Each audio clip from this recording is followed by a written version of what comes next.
자, 오늘 구원의 확신의 실체 27번째 시간입니다. 진짜 오랜만에 하네요. 소제목이 이겁니다. 여러분은 심판을 피할 수 없습니다. 여러분은 심판을 피할 수 없습니다.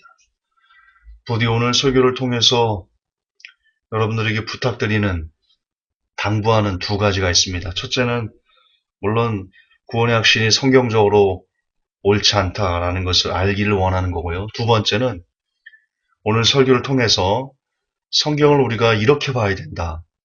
이렇게 봐야 된다. 오늘 그게 나오거든요. 부디 이 두 가지 우리가 마지막 시대를 살아가는데 꼭 필요한 진리라고 감히 말씀드리고 싶은데요. 들어보시면 자꾸 잘난 체한다 그래서 원컨대 그렇습니다. 원컨대 부디 오늘 설교를 통해서 두 가지를 꼭 가슴에 새기시기를 부탁드립니다. 여러분은 심판을 피할 수 없습니다. 구원의 확신의 실체 27탄 시작하겠습니다. 현장에서 간음한 여자가 잡혔습니다. 사람들이 돌로 치려고 할 때 누군가가 얘기했습니다. 너희 중에 죄 없는 자가 돌을 들어 이 여자를 치라. 사람들이 그 말을 듣고는요, 각자 찔림이 있어서 섣불리 돌을 들어 그 여자에게 돌을 들어 칠 수 없었습니다. 모두가 주저 머뭇거리고 있을 때 한 사람이 용감 묵상하다고 해야 되나? 어쨌든 한 사람이 돌을 들어서 그 여자에게 죽어라! 그러면서 돌을 던졌습니다. 봤더니 누군지 이렇게 봤더니 사오정이더라고, 사오정. 근데 더 웃긴 게 사오정이 뭐라고 하면서 돌을 던졌냐면요. 스데반 죽어라! 그러면서 돌을 던졌다는 전설이 있습니다. 상당 무기한 유머죠. 그리고 어떤 분들은 기분 나쁠 유머입니다. 가늠한 여자와 스데반을 연결해서는 안 되거든요. 참 그게 불쾌한, 그 두 가지 사건을 아는 사람은 참 불쾌한 그런 내용입니다. 그래서 어쩌면 제가 이런 유머를 썼다는 것 자체에 불쾌감을 표할 분도 있을 겁니다. 그 정도로 그 두 가지는 동떨어진 사건입니다. 그럼 여기서 묻겠습니다. 여러분은 지금 두 가지가 전혀 의미가 다른 사례를 합쳐서 하나의 유머로 만든 것을 보셨습니다. 그리고는 불쾌하셨습니다. 그렇다면 다시 묻겠습니다. 여러분들은 왜 목사님들이 한 구절을 떼어서 그것과는 전혀 의미가 다른 어떤 사례에다가 찰떡 붙이듯이 딱 붙여서 하나의 의미로 해석해서 설교하는 것을 듣고도 아무런 불쾌감을 느끼지 않으십니까? 아니, 불쾌감을 느끼기는커녕 여러분들은 왜 그런 설교에는 아멘 하십니까? 여러분은 왜 그러시는 겁니까?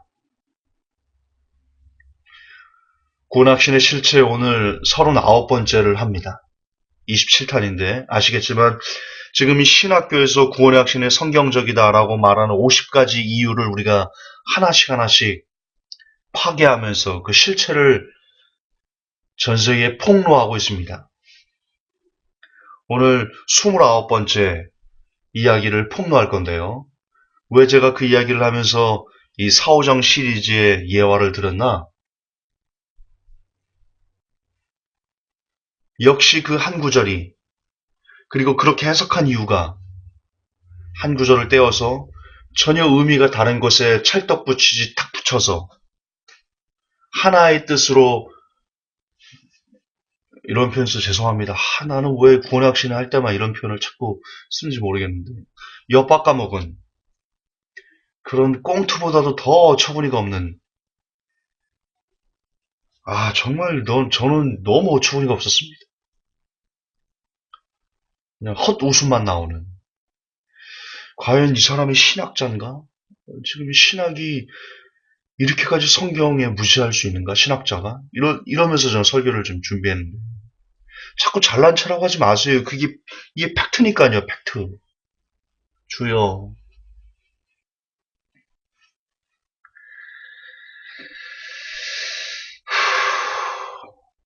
오늘 그거를 다시 한번 확인시켜 드릴 겁니다. 그리고 부디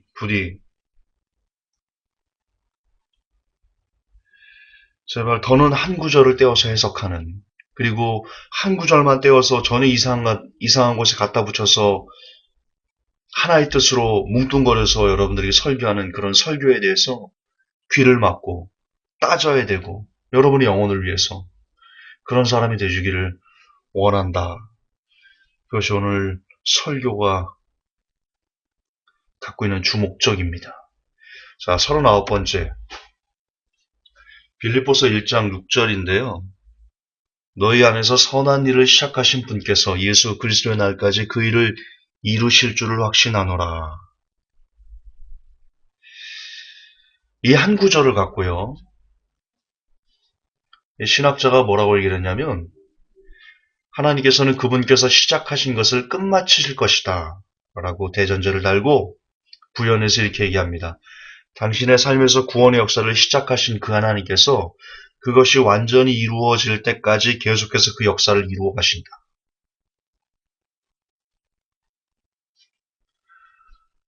와, 진짜 열받습니다. 저는 정말 열이 받습니다. 열이 받으셔야 됩니다. 너무나 어처구니없는 해석이거든요. 다 듣고 나시면, 야, 뭐 이런 사람이 다 있지? 야, 이게 지금 신학생들이 지금 이런 걸 배우는 거야?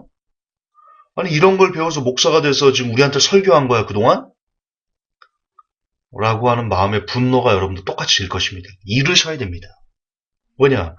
여러분은 지금 신학생들은 지금 성경을 배우는 게 아니거든요.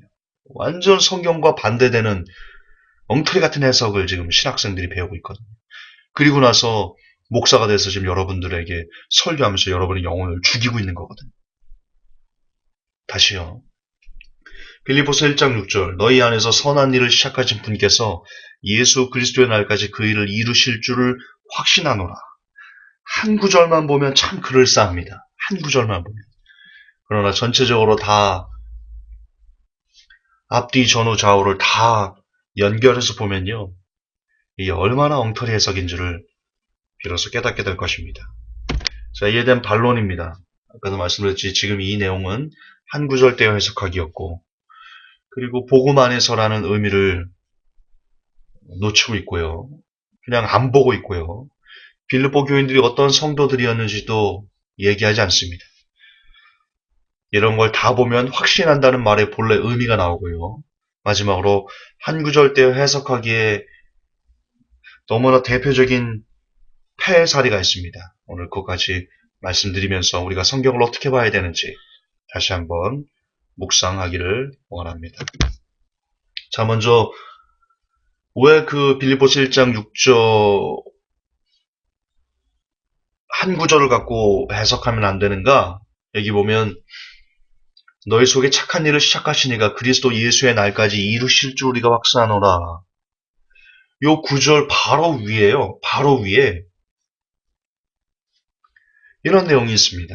빌립보서 1장 3절, 4절, 5절을 읽어보면요. 내가 너희를 생각할 때마다 나의 하나님께 감사하며, 여기서 너희는 빌립보 교인들이죠. 내가 빌립보 교인들 너희를 생각할 때마다 나의 하나님께 감사한다. 그리고 간구할 때마다, 너희를 위해서 간구할 때마다 너희 무리를 위하여 기쁨으로 항상 간구함은, 그러니까 지금 이 사도 바울은요, 빌립보 교인들을 생각할 때마다 항상 하나님께 감사가 나오고요. 그리고 간구할 때마다 그들 무리, 빌립보 교인들을 위해서 간구할 때마다 항상 기쁨이 넘친답니다. 자, 왜 그러냐? 5절에 첫날부터, 그러니까 복음을 시작할 때부터, 복음을 전했을 때부터 이제까지 빌립보 교인들이 복음에서 교제하고 있기 때문이다. 여기서 교제하다가 코이노니아인데요. 원어로. 그게 사귀다, 거주하다 이런 뜻입니다. 그러니까 복음에서, 특별히 복음에서가 유앙겔리온 에이스인데 뜻이 뭐냐면 복음 안에서라는 뜻입니다. 혹은 복음을 향하여 이런 뜻입니다. 전치사 에이스가 뭐뭐 안에서 뭐뭐를 향하여라는 뜻이거든요. 그러니까 첫날부터 사도 바울이 복음을 전하고 그 시작부터 그 처음부터 지금까지 한결같이 빌립보 교인들은 딴 데 있는 게 아니고요. 복음 안에 혹은 복음을 향해서 그들이 거하면서 서로 사귀면서 그 안에서 안주하고 있다는 겁니다. 이탈하지 않고요. 그렇기 때문에 사도 바울은 이 빌립보 교인들을 생각할 때마다 하나님께 감사가 막 터져 나와요. 자기도 모르게. 그들을 위해서 기도할 때마다 간구할 때마다 기쁨이 항상 넘쳐요. 그러다 보니까 이들이 복음 안에서 그렇게 끊임없이 거하는 것을 보다 보니까 어떤 결론이 나오냐?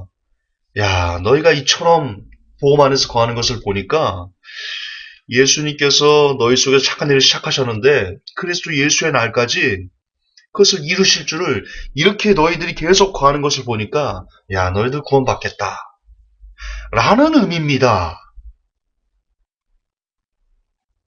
그들의 삶을, 현재 빌립보 교인들의 삶을 보니까 그렇게만 계속 살면 야, 너희들 구원받겠다. 그렇게 산다면 구원받겠다라는 의미라고요. 다시 여러분 신학자 얘기를 들어볼까요? 이 사람 뭐라고 말해요? 한 구절 딱 떼서 당신의 삶에서 구원의 역사를 시작하신 그 하나님께서 그것이 완전히 이루어질 때까지 계속해서 그 역사를 이루어 가신다. 여기서 말하는 당신의 삶이 빌립보 교인과 얼마나 닮았어요? 지금 여러분의 삶은 빌립보 교인들의 삶과 같다라고 말할 수 있어요? 사도 바울이 지금 여러분의 삶을 보면 우리를 위해서 기도할 때마다 막 기쁨이 터져나오고 하나님께 감사가 터져나오고 이럴 것 같아요. 지금 여러분의 삶이? 저의 삶이? 솔직히 우리 부끄러워 숨고 싶지 않아요? 그게 우리의 본 모습이지 않아요? 감춰진 모습이지 않아요? 가면을 벗어버리자고요.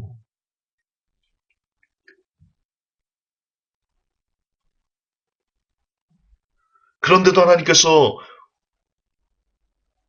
끝까지 이 구원의 역사를 이루어 가실 거라고 생각하세요?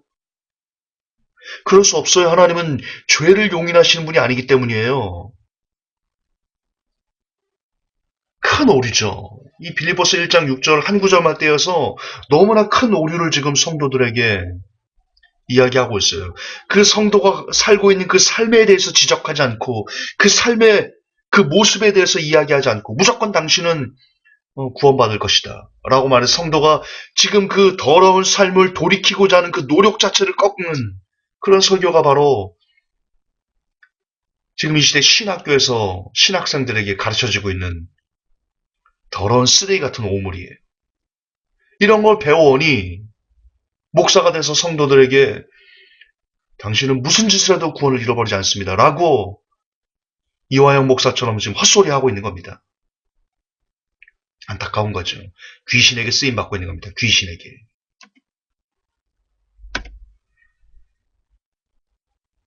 여러분 답해보십시오.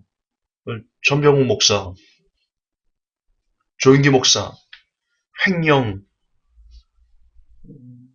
간음, 조인기 목사, 김사원 목사, 800억 횡령,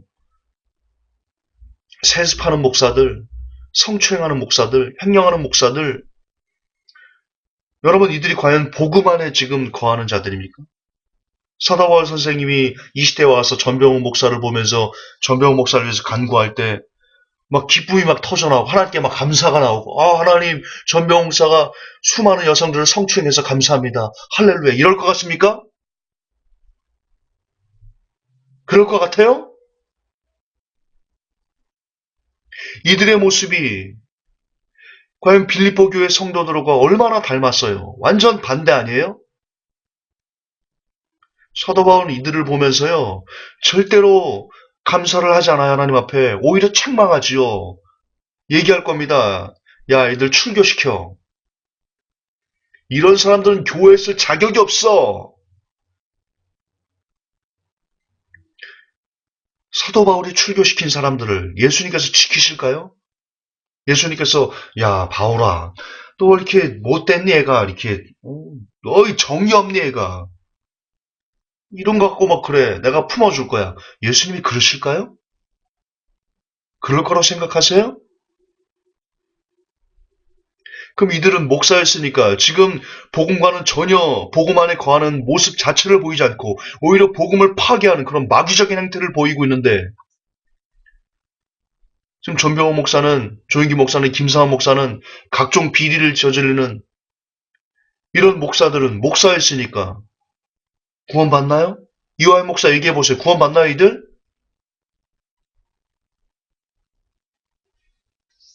말이 안 되는 거예요. 말이 안 되는 거라고요. 답답한 거예요. 답답한 거예요.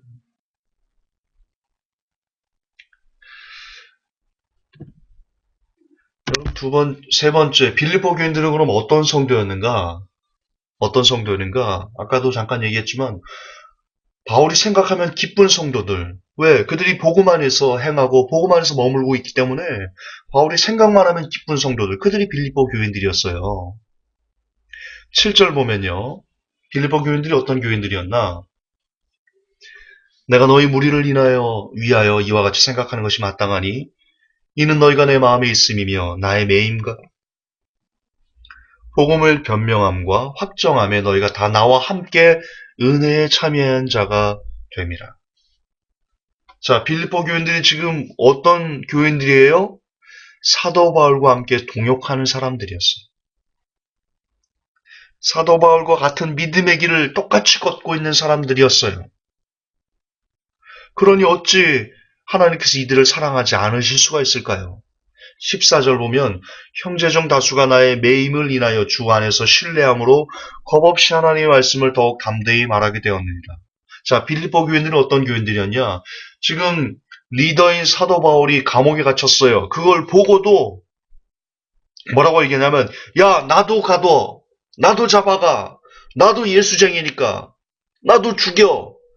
이렇게 하면서 고난을 두려워하지 않고, 그도 감옥에 갇히는 것을 두려워하지 않고, 겁없이 하나님의 말씀을, 예수님 때문에 하나님의 말씀을 담대히 전하는 그런 사람이었어요.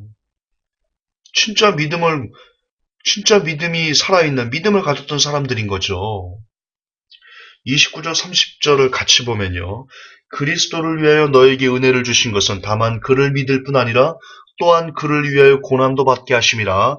너희에게도 같은 싸움이 있으니 너희가 내 안에서 본 바요 이제도 내 안에서 듣는 바니라. 할렐루야. 빌립보 교인들은 어떤 성도였냐? 사도 바울의 고난을 보고 그리고 그 고난을 본받아 본인들도 실제 사도 바울과 같은 고난에 예수님 때문에 고난받기를 동참한, 고난받기를 즐겨하는 그런 참된 믿음을 가진 사람들이었습니다. 이들 중에 누구도 예수 믿고 벤츠를 사려고, 예수 믿고 예수님 이용해서 뭔가를 뜯어먹으려고 하는 사람들이 아니었고, 오히려 예수님을 위해서 자신의 생명을 내어 던지고, 예수님을 위해서 자신의 편안함을 내어 던지고, 예수님을 위해서 자기가 원하는 육체의 욕심들을 십자가에 못 박아가는 사람들, 그들이 빌립보 성도들이었습니다. 그리고 그렇게 살고 있는 성도들을 보니까 사도 바울 눈에는 야, 너희들 구원받겠다. 너희들 이렇게 사는 이 믿음의 열매가 있으니, 삶의 열매가 있으니, 야, 이대로만 쭉 살면 너희들 정말 구원받겠다. 그런 말이 저절로 안 나올 수가 있나요? 안 나올 수가 있어요? 사도 바울도 사람인데 그런 말이 안 나올 수가 있을까요? 그렇다면 또 한번 답해보세요. 또 답해보세요. 전병훈 목사, 조영기 목사, 김사한 목사, 세스파르 목사, 성추행 목사, 횡령 목사, 이들은 과연 주 예수님의 고난에 동참하는 성도예요? 믿음의 길을 걷고 있는 자들인가요? 저들은 현재 믿음의 길을 걷고 있지 않아요. 믿음을 파괴하는 사람들이에요. 성도들 지옥으로 보내지 못해서 안달이 난 사람들이에요. 그런데 저들은 직책이 목사예요. 목사라는 것 때문에 과연 저들은 받을까요? 대답해 보세요. 한 번 구원, 영원한 구원을 말하는 목사님들, 한국교회요, 대답해 보시라고요. 믿음을 파괴하는 사람들도 목사니까, 구원받나요?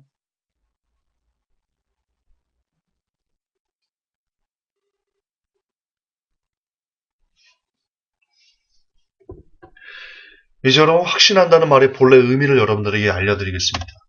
사도 바울이 확신한다라고 했던 다시 빌립보서 1장 6절 너희 안에서 선한 일을 시작하신 분께서 예수 그리스도의 날까지 그 일을 이루실 줄을 확신하노라. 여기서 확신하노라가 페이도인데요. 납득시키다, 설득하다입니다. 수동태, 능동태 둘 다 쓰이는데요. 자, 이 의미가 뭐냐? 9절, 10절, 11절을 보면 너무나 자연스럽게 그 의미를 알 수 있습니다. 봅시다. 내가 기도하노라 너희 사랑을 지식과 모든 총명으로 점점 더 풍성하게 하사 지금 사도 바울이 빌립보 교인들 향해서 이렇게 얘기하는 겁니다. 내가 기도한다 너희를 위해서. 그래서 너희 사랑을 지식과 모든 총명으로 점점 더 풍성하게 하사 너희로 지극히 선한 것을 분별하며 또 진실하여 허물 없이 그리스도의 날까지 이루고 아직 그리스도의 날을 그들이 완성한 게 아니에요. 사도 바울은 그런 단어를 쓰고 있지 않아요. 그 날까지 이르기를 원하고 이렇게 얘기하고 있어요. 11절에 예수 그리스도로 말미암아 의의 열매가 가득하여 하나님의 영광과 찬송이 되게 하시기를 구하노라.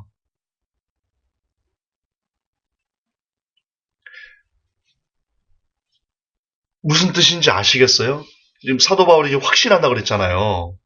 만약에 확신한다는 의미가 너희들 구원이 끝났다. 이제 무슨 짓으로 너희들 구원을 잃어버리지 않는다라고 말한다면 밑에 9절, 10절, 11절은 사족입니다. 쓸데없는 말입니다. 이미 구원이 끝난 사람들에게 야 너희들 허물 없이 그리스도의 날까지 이르기를 원하고 모든 총명으로 점점 더 풍성케 되기를 원하고 의의 열매가 가득해서 하나님의 영광과 찬송이 되게 하시기를 구해. 너희들이 그런 사람들이 되기를 내가 날마다 간구한다? 그렇게 말할 의미가 없잖아요. 구원이 이미 끝나버렸는데 그런 의미로 사도 바울이 확신한다는 단어를 썼다면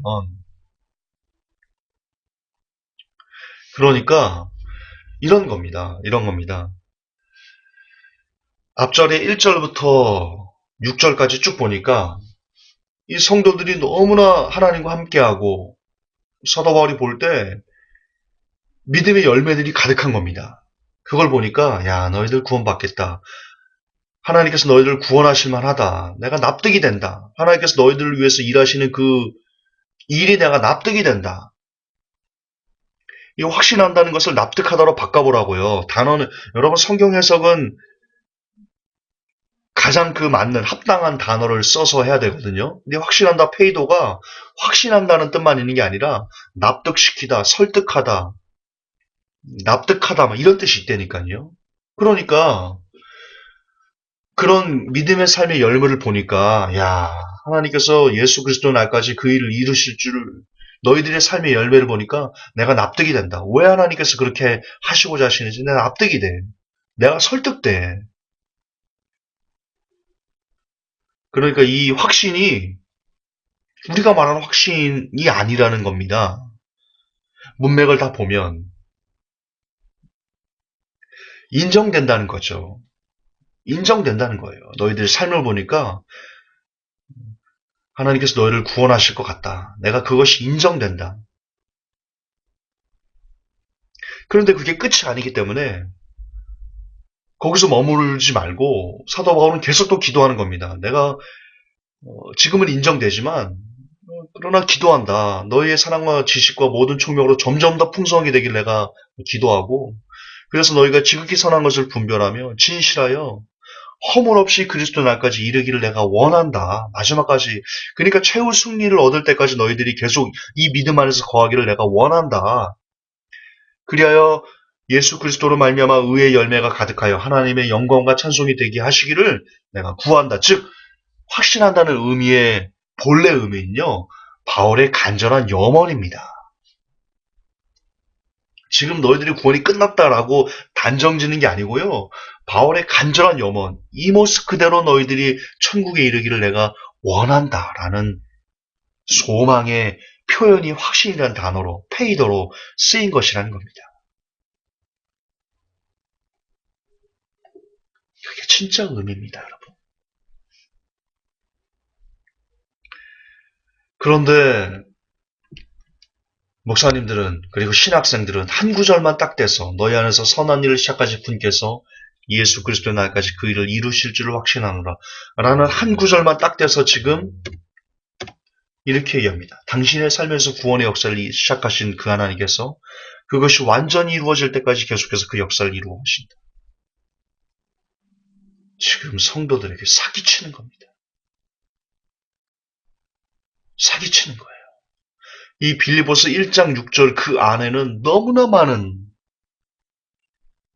믿음의 사람들의 열매가 가득해요. 그게 알맹이에요. 그리고 지금 이 빌립보서 1장 6절은 그 알맹이에 따른 자연스러운 결과물일 뿐이에요. 알맹이가 없으면 결과물이 안 나와요. 방앗간에 쌀을 집어넣어야 떡이 나오는 거예요. 그렇지 않아요? 쌀도 안 집어넣는데 떡이 나오기를 바래요? 그게 지금 사기치는 거죠. 여러분들이 방앗간에 갔어요. 방앗간에 갔는데 쌀을 안 줘요. 그 대장장이 방앗간지기에게. 그리고는 떡을 달라는 거예요. 그럼 방앗간지기가 뭐라고 하겠어요? 야, 이 미친놈아. 쌀을 줘야지. 쌀을 집어넣어야지 떡이 나오지.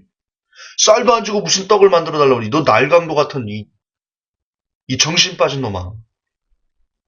방앗간지기가 그렇게 얘기할 겁니다. 똑같습니다. 빌립보서 1장 6절은 여러분 이게 주가 아닙니다. 이건 떡입니다. 여기에 쌀을 집어넣어야 됩니다. 믿음의 열매를 집어넣어야 됩니다. 믿음의 삶을 집어넣어야 됩니다. 그래야 빌립보서 1장 6절이 나오는데 지금 신학교는 지금 목사들은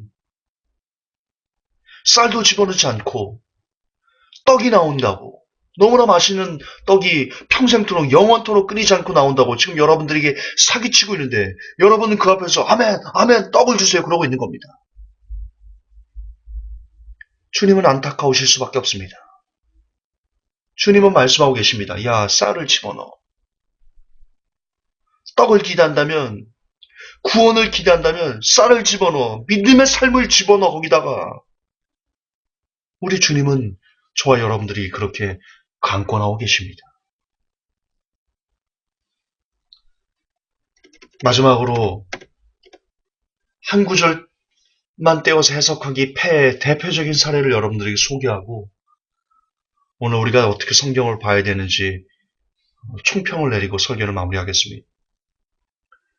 여러분 민수기 14장 28절을 보면 이렇게 나와 있습니다. 그들에게 이르기를 여호와의 말씀에 나의 삶을 가리켜 맹세하노라 너희 말이 내 귀에 들린 대로 내가 너희에게 행하리니 이 구절 정말 많이 좋아합니다. 신년 말씀 뽑기 할 때 아마 했을 텐데 아마 이 말씀을 갖고 있는 사람 이 말씀을 갖고 하나님 감사합니다. 올해는 2017년도에는 내 말을 들어주려고 이 말씀을 내게 주셨군요. 그렇게 어리석게도 좋아하는 사람이 있을 겁니다. 내 백성이 무지함으로 망하는 겁니다. 여러분 이 구절은요. 하나님께서 여러분의 소원을 들어주십니다 라고 말하는데 너무나 자주 인용되는 너무나 자주 순교당하는 대표적인 말씀입니다. 다시 읽겠습니다. 그들에게 이르기를 여호와의 말씀에 나의 삶을 가리켜 맹세하노라 너희 말이 내 귀에 들린 대로 내가 너에게 행하리니 이 한 구절만 딱 보면 그렇게 해석됩니다. 야 하나님께서 올해는 내 말을 들어주시겠구나. 할렐루야 감사합니다. 하나님 나 집 주세요. 하나님 나 배우자 주세요. 하나님 나 차도 주세요. 하나님 나 돈도 주세요. 하나님 내 목소리 지금 하나님 귀에 들리고 있죠? 약속하셨죠? 이런 어처구니가 없는 일을 자행하고 있을 건데요. 그러나 여러분 바로 멀리가 안 가도 됩니다. 멀리 안 가도요. 14장 27절, 14장 29절만 봐도요. 앞 뒤에 두 구절만 봐도 이 말씀을 가지고 민수기 14장 28절 이 말씀을 가지고 하나님 내 말 들어주시는 거 약속하셨어요. 나 원하는 거 주셔야 돼요. 이렇게 말하면 안 된다는 것을요. 너무나 뼈가 저리도록 알 수 있습니다. 보여드릴까요? 27절, 29절, 14장 먼저 27절 봅시다. 나를 원망하는 이 약한 회중을 내가 어느 때까지 참으랴? 이스라엘 자손이 나를 향하여 원망하는 바 그 원망하는 말을 내가 들었노라. 그리고 28절이 나옵니다. 그들에게 이르기를 여호와의 말씀에 나의 삶을 가리켜 맹세하노라. 너희 말이 내 귀에 들린 대로 내가 너희에게 행하리니. 29절 끔찍합니다. 너희 시체가 이 광야에 엎드려질 것이라.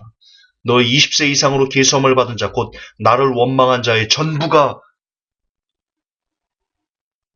모두 다 죽으리라. 내가 죽이리라. 이게 그 뜻입니다.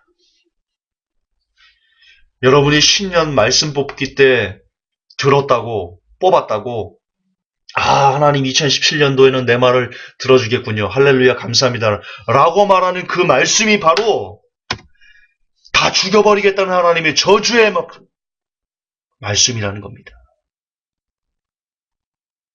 원망 때문에 다 죽을 수밖에 없다는. 이렇게 안타까울 수가 있을까요? 이렇게 안타까울 수가 있을까요? 바로 위에 한 구절, 그리고 그 바로 밑에 한 구절, 그것만 봐도 아는데, 목사님들은 28절 한 구절만 떼어서 여러분 복 받으라고 설교하고 있고, 성도들은 28절 한 구절만 가슴에 새기고 아멘 하면서 복 달라고 하고 있고, 여러분 성경은 그렇게 보시면 안 됩니다. 늘 강조하지만 성경은 책입니다. 한두 구절로 의미를 알 수 있는 것이 아닙니다. 성경은 그런 게 아닙니다.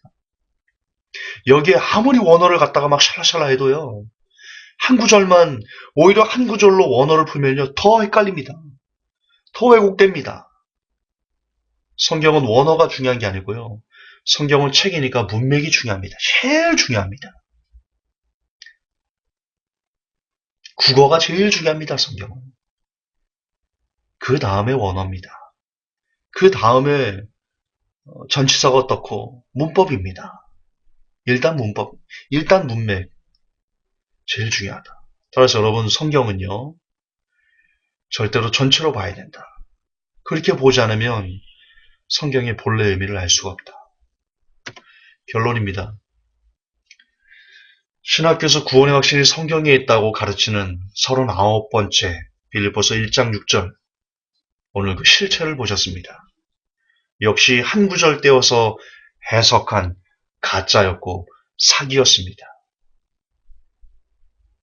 그리고 그 사기를 지금 이 시간에도 신학교는 신학생들에게 가르치고 있습니다. 성경을 일독도 하지 않고 갔던 그 어린 신학생들은 신학교 교수들이 일방적으로 주입하는 그 교리에 길들어 자신들도 모르게 지옥의 백성들이 돼서, 지옥의 목사가 돼서, 훗날 목사가 되어 성도들을 똑같이 지옥으로 이끄는 그런 지옥의 메비우스 띠가 지금 이 시간에도 한창입니다.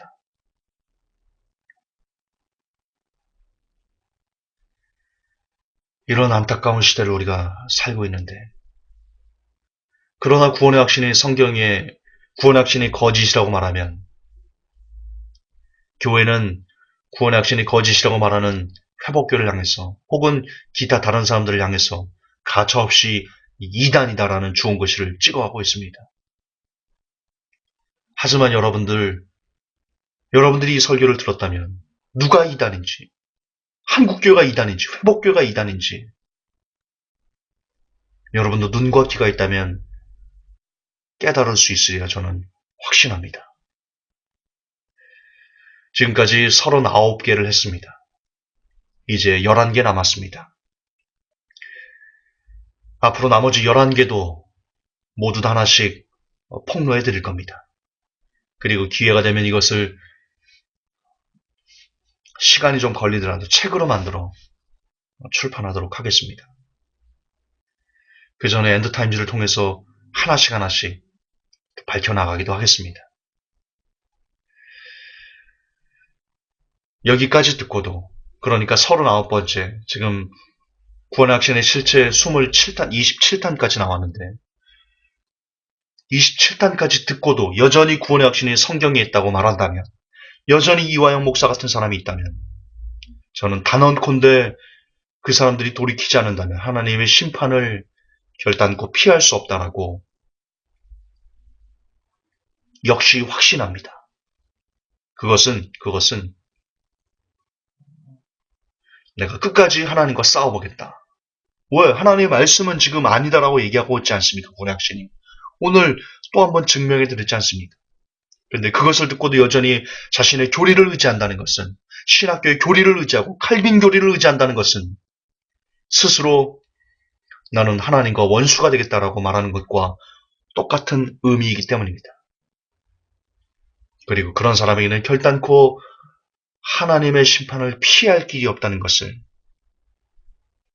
이 시간 다시 한번 뚜렷하게 여러분들의 멸망의 증거로 새겨드리겠습니다. 결정하십시오. 교리인지 성경인지 결정하십시오. 설교인지 성경인지 결정하십시오. 목사인지 예수님인지. 하나님,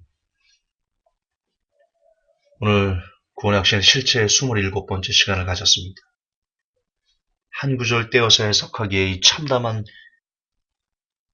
너무나 참담한 이런 해석의 폐해 사례가 오늘날 비일비재하게 한국교회 안에서 일어나고 있습니다. 목사님들은 한 구절만 딱 떼어서 자기가 설교하고자 하는, 자기가 원하는 그 뜻에 갖다 붙여서 그 성경 본래의 의미를 왜곡하는 그런 일들을 너무나 자연스럽게 행하고 있습니다. 성도들은 너무나 성경을 읽지 않아 그것을 역시 무비판적으로 아멘으로 받아들이며 하나님 복 주세요라고 안타까운 몸부림을 치고 있습니다. 하나님, 부디 모든 성도들, 특히 회복교회 성도들, 제발 저들만큼은 성경을 구절만 떼어서 읽지 말게 하시고 성경이 책이라는 것을 깨닫고 전체적인 문맥에서 늘 묵상하고자 애를 쓰는 진짜 바르게 성경을 읽는 복된 영혼들이 다 될 수 있도록 하나님 인도해 주시옵소서. 우리 구주 예수님 이름 받들어 감사하며 기도하옵나이다. 아멘. 하나님 감사합니다.